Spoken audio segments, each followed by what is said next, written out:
নমস্কার বন্ধুরা, রিনা রন্ধনশালায় আপনাদের সকলকে স্বাগত। পটলের মধ্যে এক মুঠো চীনা বাদাম দিয়ে ভীষণই টেস্টি এই রেসিপি গরম ভাতে অসাধারণ লাগবে। দেখুন, তার জন্য এখানে আমি নিয়েছি 5টা পটল। আর পটলগুলোকে আমি এইভাবে অল্প অল্প করে খোসা ছাড়িয়ে আধখানা করে কেটে নিয়েছি। এবার পটলের মধ্যে আমি দিয়ে দিচ্ছি সামান্য নুন আর দিয়ে দিচ্ছি হলুদ গুঁড়ো। দিয়ে নুন আর হলুদটাকে পটলের মধ্যে আমি কিন্তু খুব ভালোভাবে মাখিয়ে নিচ্ছি। দেখুন, নুন আর হলুদ পটলের মধ্যে খুব ভালোভাবে মাখিয়ে নেওয়া হয়ে গেছে। এবার এটাকে একপাশে রেখে দিচ্ছি। এধারে গ্যাস অন করে একটা কড়াই চাপিয়ে দিয়েছি। এবার এর মধ্যে দিয়ে দিচ্ছি বেশ খানিকটা সর্ষের তেল। আমি রান্নাটা সর্ষের তেলেই করছি। তেল খুব ভালোভাবে গরম হয়ে গেছে। এবার তেলটাকে একটা খুন্তির সাহায্যে কড়াইয়ের চারিধারে একটু ছড়িয়ে দিলাম। দিয়ে নুন হলুদ মাখিয়ে রাখা পটলগুলোকে আমি একে একে করে তেলের মধ্যে ছেড়ে দিচ্ছি। দেখুন, সমস্ত পটল ছেড়ে দিয়েছি। এবার গ্যাসের ফ্লেমটা লো টু মিডিয়ামে রেখে ঢাকা দিয়ে পটলটা ভাজা হতে দিচ্ছি। আর এধারে আমি মিক্সির জার নিয়েছি। তার মধ্যে নিয়ে নিচ্ছি বেশ কিছুটা চিনেবাদাম, ওই 1 মুঠো মতো চিনেবাদাম, আর দিচ্ছি 1 চামচ সাদা সর্ষে। আর ঝালের জন্য দিচ্ছি 2টো কাঁচা লঙ্কা। দিয়ে সামান্য জল দিয়ে এর একটা মিহি পেস্ট আমি তৈরি করে নিচ্ছি। দেখুন, মশলার পেস্ট তৈরি করা হয়ে গেছে। এবার এধারে পটলগুলো দেখুন বেশ ভালোভাবে ভাজা হয়ে গেছে। আর মশলাটা করতে করতে কিন্তু পটলটাকে আমি একবার উল্টে দিয়েছিলাম। দেখুন, এইভাবে নাড়িয়ে চাড়িয়ে পটলগুলোকে আমি বেশ লালচে করে ভেজে নিয়েছি। এবার পটলগুলোকে আমি তেল ঝরিয়ে উঠিয়ে নিয়েছি।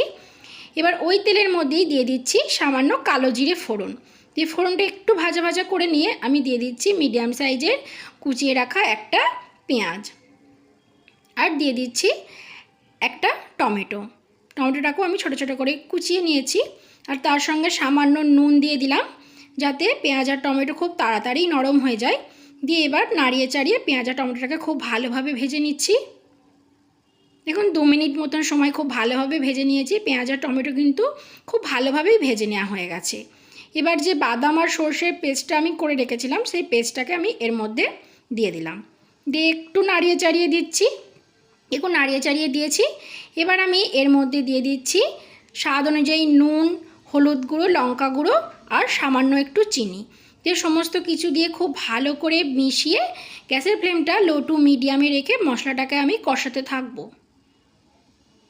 দেখুন, মশলা কিন্তু খুব ভালোভাবে কষানো হয়ে গেছে আর মশলা থেকে তেল ছেড়ে দিয়েছে। এবার আমি এর মধ্যে দিয়ে দিচ্ছি 1 কাপ মতন জল। মিক্সির বাটিটা ধুয়েই আমি একটু জল দিয়ে দিলাম এর মধ্যে। দিয়ে সমস্ত কিছুকে খুব ভালো করে নাড়িয়ে চাড়িয়ে দিয়েছি। এবার গ্রেভি কিন্তু খুব ভালোভাবে ফুটে গেছে। এবার আগে থাকতে ভেজে রাখা পটলগুলোকে আমি এর মধ্যে দিয়ে খুব ভালো করে মিশিয়ে দিচ্ছি। দিয়ে এবার এটাকে ঢাকা দিয়ে কিছুক্ষণ রান্না করে নেব। দেখুন, মিনিট 3 মতন ঢাকা দিয়ে খুব ভালোভাবেই রান্না করে নিয়েছি। এবার উপর থেকে আমি সামান্য একটু কাঁচা সর্ষের তেল দিয়ে দিলাম।